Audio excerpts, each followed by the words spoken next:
Hello, everybody, and welcome back to Storytime with Miss Kate. Now, today, we are going to read Yertle the Turtle and other stories. So, how we're going to do this is I'm going to read you one story today, one story tomorrow, and one story on Thursday, and then I'll give you the AR number. And you can take a quiz because on AR, it's listed as all three stories, so you have to hear all three stories to take the test. So, let's get going. On the faraway island of Salamasond, Yertle the turtle was king of the pond. A nice little pond. It was clean, it was neat. The water was warm. There was plenty to eat. The turtles had everything turtles might need. And they were all happy, quite happy indeed.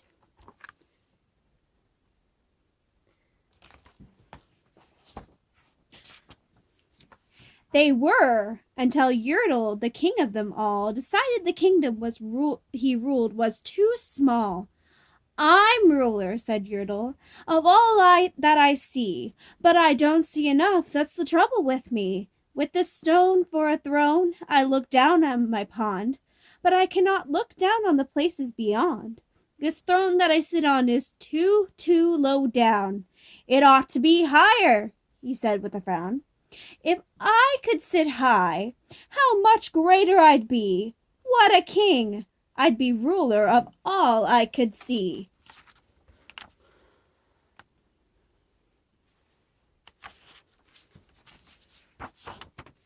So Yertle, the Turtle King, lifted his hand, and Yertle, the Turtle King, gave a command.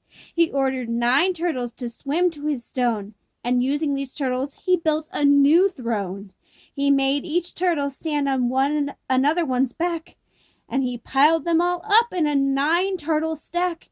Then Yertle climbed up, and he sat down on the pile. What a wonderful view! He could see most a mile.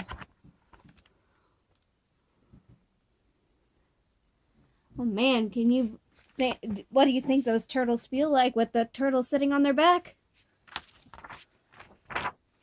"All mine!" Yertle cried. "Oh, the things I now rule! I'm king of a cow, and I'm king of a mule. I'm king of a house, and what's more beyond that, I'm king of a blueberry bush and a cat. I'm Yertle the turtle, oh marvelous me, for I am the ruler of all that I see."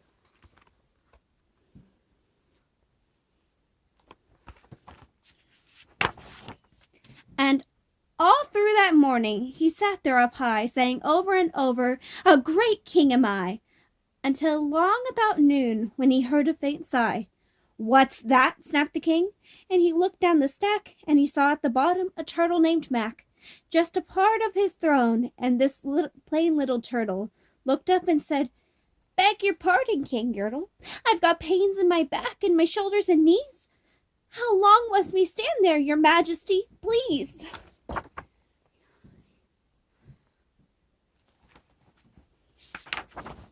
"Silence!" the king of the turtles barked back.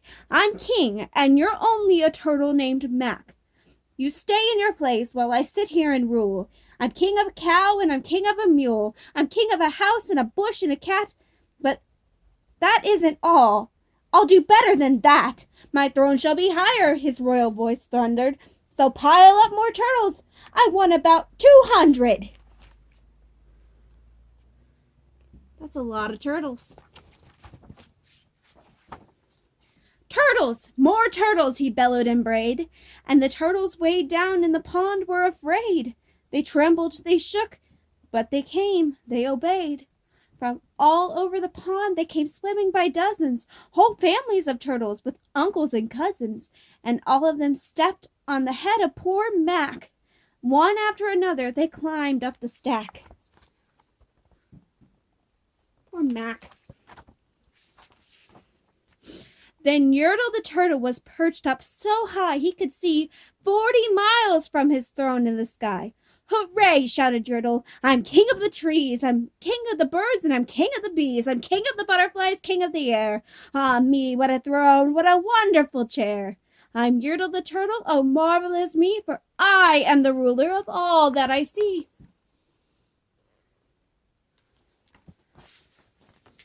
Then again from below, in the great heavy stack, came a groan from that plain little turtle named Mac.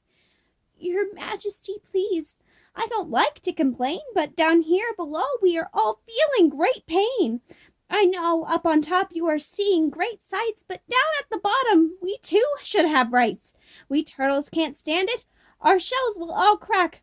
Besides, we need food. We are starving, groaned Mac.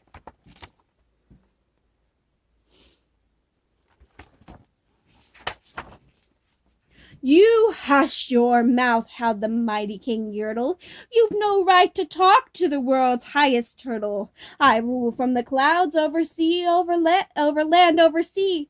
There's nothing that's higher than me.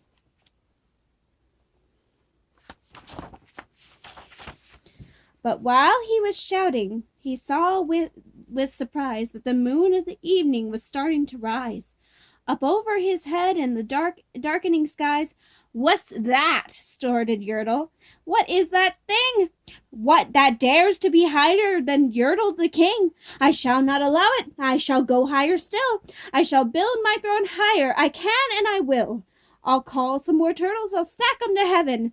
I need about 5,607.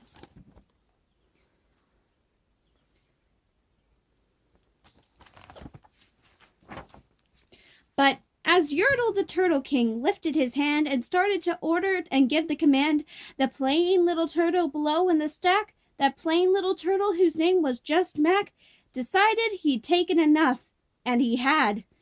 And that plain little turtle got a little bit mad. And that plain little Mac did a plain little thing.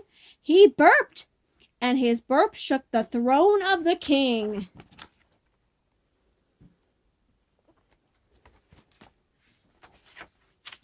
And Yertle the turtle, the king of the trees, the king of the air, and the birds of the bees, the king of the house and a cow and a mule. And well, that was the end of the Turtle King's rule. For Yertle the king of Salamasond fell off his high throne and fell plunk in the pond.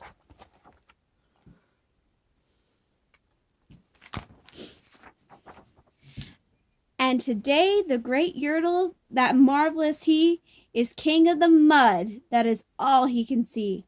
And the turtles, of course, all the turtles are free, as turtles and maybe all creatures should be.